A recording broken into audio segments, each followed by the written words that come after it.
So this week, I was a little bit shaken up by a podcast interview that I did for our podcast Lessons from Last Time. Now, this podcast is awesome. You definitely have to check it out. You can find it on any of the channels where you would find all of your podcasts. But I did this interview where we flew out one of the most famous / infamous characters in the mortgage industry, and that is Matthew Cox. And we flew him out from Tampa, Florida to sit down with us and talk about his long career of mortgage fraud, his 13 years in prison, and then his work since he's been out. And it was fascinating. I've known about this guy for a really long time. I have studied him, and now I got to meet him in person and sit down and talk about crime and how he took advantage of people and then used their information to go buy houses, flip houses, and all that. He was on the run for a really long time. We'll be releasing that episode, so follow Lessons from Last Time and watch for that Matthew Cox episode. It's like almost 4 hours worth of conversation. So here's where it gets to my challenge for the week. He's talking about all these things he did and how many people trusted him and believed him and did what he said or gave him the information he's looking for. And I'm thinking about, these breach letters I keep getting in the mail about how people have been hacked, and a lot of times these breaches are done by people calling in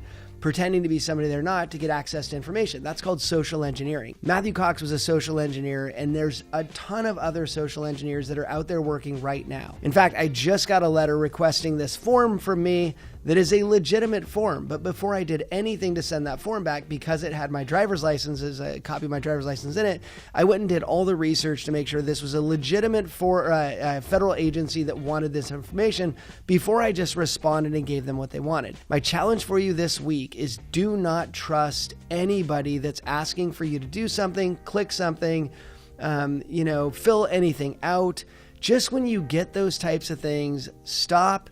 Just pause, call around, talk to friends, do your research before you do any of this. Because what we found with social engineering is people are hackable way more than computers are hackable. If they can hack you and get you to give them information, then they win and they get your data or whatever it is they're trying to acquire. So pause and think about everything, whether it's clicking on an email, if you answer a phone, responding.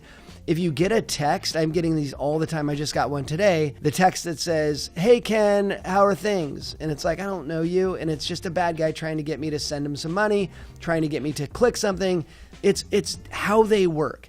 So pause before you do any of that, before you click any of that, because it is so sad that there's that many people out trying to fool you, trying to get your money, trying to get your access to your credentials or your information. You just have to protect yourself. Hopefully this causes one of you to just pause long enough to make sure that you don't fall for any of these scams, any of these nefarious actors. And also make sure you check out that podcast that I did with Matthew Cox. It'll be released in a couple weeks. Have a good one.